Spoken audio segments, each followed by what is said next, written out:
안녕하세요. 럭키세븐입니다. 자, 오늘은 전자레인지의 작동 원리에 대해서 설명을 한번 드려보겠습니다.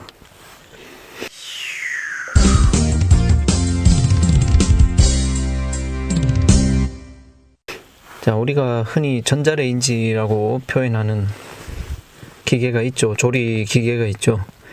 영어로는 마이크로웨이브 오븐이라고 합니다.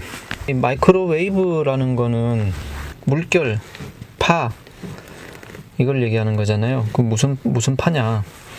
우리가 사용하는 상용 전원, 교류 전원도 60Hz의 교류잖아요. 그러니까 그 모양을 보면은 사인 곡선, 사인 파의 모양을 하고 있는데, 자, 이런 그 전자레인지 내부에서 음식을 데우는 데 사용되는 전력의 그 파형의 그 주파수가, 파장이 마이크로미터 단위로 아주 짧은 초단파라고 하죠. 그러니까 이 전자레인지 속 그 내부 공간에 초단파를 쏘아가지고 음식을 조리를 하는 건데,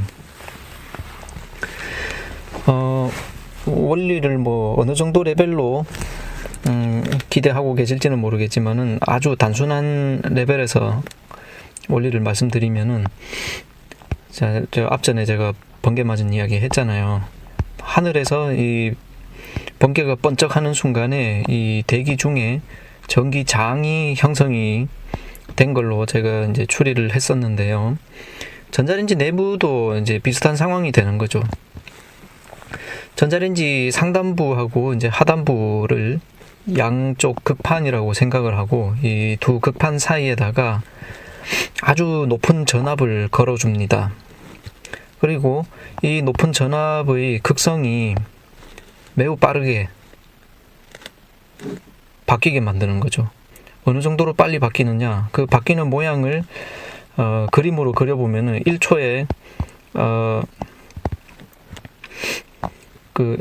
여러분 지진 감지 같은 거 할 때 그 종이 테이프에 바늘이 왔다 갔다 하면서 이렇게 그래프 기록되는 거 보신 적 있죠? TV 같은 데서. 이런 식으로 흘러가는 종이에다가 바늘로 이거를 이제 기록을 한다면은 그 수 마이크로미터 정도밖에 안 되는 아주 짧은 간격으로 이게 파바바바 올라갔다 내려갔다 올라갔다 내려갔다 하게끔 굉장히 빠른 속도로 변하는 높은 전압의 교류를 걸어줍니다. 그러면은 지난번에 콘덴서의 원리에서도 이제 제가 애니메이션을 보여드렸지만은 두 극판 사이에 거기는 뭐 가능한 한 얇은 이런 보도체 끼워진 거를 제가 그렸습니다만은, 전압이 워낙에 높으니까는 그 사이가 제법 떨어져 있어도 그 안에 그 전기장이 형성이 되면서 그 안에 있는 이제 이 전기장에 민감한 분자들이 있을 수 있어요. 예를 들면은 우리가 섭취하는 음식물들은 대체로 상당량의 수분을 함유하고 있죠. 특히 이 물 분자가 이 전기장에 의해서 물 분자의 방향이 수시로 이제 뒤바뀌는 거죠. 그 마이크로웨이브의 방향에 따라서 제가 아무 대본도 없이 지금 썰만 풀다 보니까 마이크로 단위의 그 파장을 가지면 이게 몇 헤르츠다, 이게 지금 머릿속으로 계산이 안 되는데요. 나중에 제가 편집하면서 한번 계산해가지고 자막으로 띄워드리겠습니다. 자, 이렇게 빠른 속도로 물 분자가 진동을 한다고 생각을 해보십시오. 그러면 이제 열이 나죠. 그리고 물은 이제 액체 상태에서 기체 상태로 변할 때 가스레인지 같은 데서 냄비에다 놓고 가열을 하면은 그 상변화 때문에 100도씨 이상으로 가열이 안 되지만은, 자, 지금 음식물에 포함된 채로, 그러니까 이런 고체 속에 갇혀 있거나 아니면 기체 상태가 되고 나서도 계속 이런 마이크로웨이브가 가해지면은 물 분자는 계속해서 진동을 하게 되고 계속해서 가열이 되겠죠. 그래서 심지어는 100도 이상으로 이게 올라가서 음식물이 타기도 합니다. 자, 이런 식으로 그 마이크로웨이브, 이게 또 전력이 아시죠, 여러분? 그 일반 가정용 전자레인지는 보시면은 전력 용량이 700W짜리 많이 쓰잖아요. 그리고 편의점 같은 데 가면은 좀 더 고용량, 센 거, 1000W짜리 이런 거 많이 쓰죠. 그러니까 1000W의 전력을 그 식품에다가 이제 집중적으로 퍼붓는 거죠. 에너지를. 그 에너지가 이제 물 분자를 진동을 시키고, 뭐 물 이외에도 그 음식물의 종류에 따라서는 그 전기장에 또 반응하는 분자가 있을 수 있겠는데 주로 물이 반응할 거예요. 그래서 이것들이 진동하면서 그 열을 발생을 시키고 그 열로 조리를 하기 때문에 전자레인지가 처음 나왔을 때 이 광고하는 문구나 소개 자료, 책자 이런 거 보면은 자, 음식물에 깊숙한 속까지 골고루 가열시켜 줍니다. 뭐 이런 설명도 있고, 용기는 전혀 가열하지 않고 식품만 가열하는 아주 획기적인 조리기구입니다. 이런 그런 설명도 있곤 했죠. 물론 이상과 현실은 이제 괴리가 있기 때문에 이 전기장도요, 그 음식물이 아주 두꺼우면은 내부까지 완벽하게 침투는 못하지 않습니까? 아주 두꺼운 음식물을 조리를 해보면 가운데는 여전히 차갑고 이런 거 경험할 수 있죠. 어쨌든 후라이팬이나 냄비에 조리하는 것보다는 확실히 내부까지 깊숙이 침투도 잘 되고 확실히 조리 시간이 빠르죠. 그래서 감자를 삶아 먹는다 치면은 뭐 10분, 20분 삶아야 될 거를 한 5분, 6분이면 다 찐감자가 완성이 되죠. 계란찜도 마찬가지고. 예. 이런 이제 훌륭한 조리 기구의 원리가 알고 보면 이렇게 단순합니다. 그리고 이렇게 고전압을 걸기 위해서는요, 전자레인지를 뜯어보면은 한 2년쯤 전부터인가요? 한 1년, 2년 전 그 사이쯤 이런 유튜브나 DIY 카페 같은 데서 굉장히 그 아주 인기 아이템으로 자리 잡은 게 그 스폰 용접기라는 거 많이 만드는 거를 제가 봤는데요. 스폰 용접기 그 DIY 하려면 이제 제일 주된 재료가 뭐냐? 변압기거든요. 그 변압기를 어디서 구해오느냐?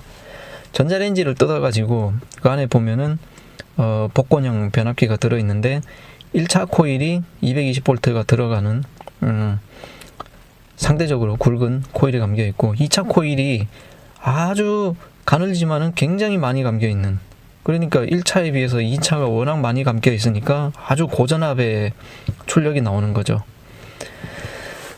이런 복권형 변압기를 이제 2차 코일을 박살을 내고 거기다가 아주 굵은 전선을 두세 바퀴 감아가지고 전압은 아주 낮으면서 그 전력은 그대로 전달을 받으니까 전류가 무척 크게 흐르는, 이걸 뽑아다가 이제 용접기로 쓰는 거예요.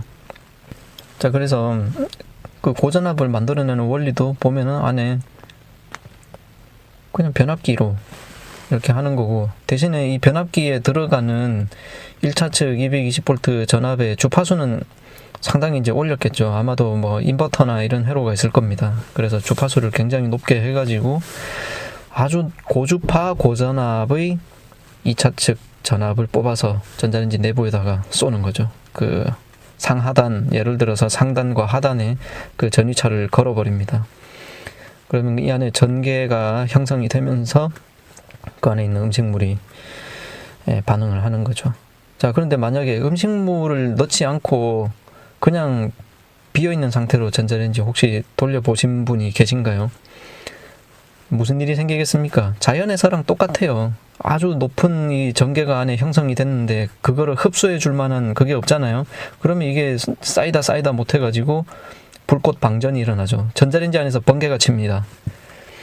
예, 궁금하시다고 어지간하면 따라하지는 마시기를 권장을 드립니다만은 뭐 전 궁금하시면 어떡하겠습니까? 하지만 저는 그 따라 했다가 발생할 수 있는 뭐 전자레인지의 고장이나 심지어 심하면 화재나 이런 거에 대해서 책임져 드릴 수가 없으니까요. 따라하지 마시기를 바랍니다. 해보신 분들은 무슨 말인지 알 거예요. 전자레인지 안에서 번개가 칩니다. 그렇게. 자, 그 외에도 실수로 이런 거 많이 겪어보셨죠? 그 식기를 넣는데 금속으로 된 식기를 넣거나 아니면은 금속은 아닌데 왜 접시 같은 거에도 보면 약간 고급 접시는요, 테두리에 이렇게 금박으로 테두리가 돼 있는 접시가 있어요. 이런 거 잘못 돌리면은 이 금박이나 은박이 막 불꽃이 팍팍 튀면서 타죠. 이렇게 새까맣게.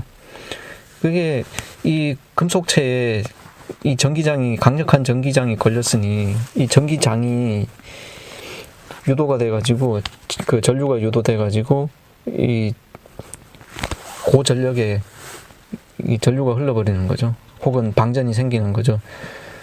아주 식품의 그 얇은 부위를 보호하려고 호일을 감는 조리법이 있거든요. 알루미늄 호일을. 근데 알루미늄 호일도 밀착되게 딱 잘 감아야지, 이거를 약간 너덜너덜하게 이렇게 하면은 거기서 막 불꽃 튀고 난리 납니다. 불 붙습니다. 강력한 전기장이 걸리기 때문에 그런 거예요. 그리고 전자레인지와 관련된 또 럭키세븐만의 일화가 하나 있는데, 이게 뭐냐 하면은, 제가 자취생 시절에 한 번씩 가다가 고기 먹고 싶잖아요. 그러면 이제 통닭을 시켜 먹고 남은 거를 하룻밤 둡니다.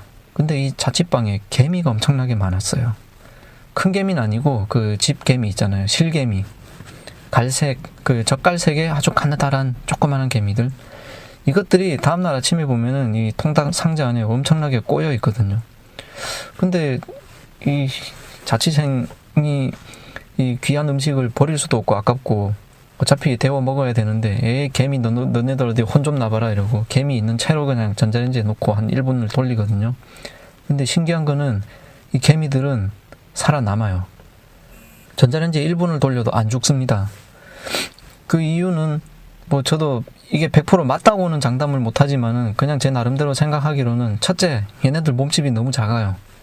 그러니까 이 안에 걸리는 그 전기장이 얘네들을 죽일 만큼 그 보폭 전압이 걸리지 못하는 크기인 거죠. 몸집이. 첫째. 그 다음에 둘째, 개미는 몸에 수분이 거의 없나 봐요. 뭐 보폭 전압은 없다고 치더라도 물 분자가 막 가만히 있을 리 없잖아요. 근데 그러면 이게 삶아져 죽었어야 될 애들이 멀쩡한 거 보면은 얘들은 거의 물이 몸에 물기가 없나 봐요. 신기하죠. 그래서 개미 죽이는 거는 포기를 하고 그냥 꺼내서 데워진, 일단 그 음식은 적어도 뜨거워졌으니까요. 개미들이 접근을 못하죠. 있는 개미들 다 도망갑니다. 그래서 이제 먹고 했던 그런 기억이 나네요. 뭐 뜻하지 않게 전자레인지 얘기하다 약간 잔인한 얘기가 나와버렸는데, 이쯤 하고요. 너무 횡설수설했습니다만은 재밌게 그래도 들어주셨으면 좋겠고요. 다음번에는 무슨 얘기를 할까 제가 고민을 좀 해봤는데요. 제 영상들에 달리는 댓글도 그렇고, 또 심지어는 제가 했던 설명 중에도 그렇고, 이 전압하고 전류를 약간 혼동할 수 있을 만한 그런 설명이나 댓글이 있기 때문에 이참에 전압과 전류에 대해서 한번 제대로 정리를 좀 하고 가자는 취지에서 전압과 전류, 이거 한번 설명을 또 다음번에 드리도록 하겠습니다. 자, 오늘도 시청해 주셔서 감사드리고요. 다음에 전압과 전류 이야기로 또 찾아뵙겠습니다. 감사합니다.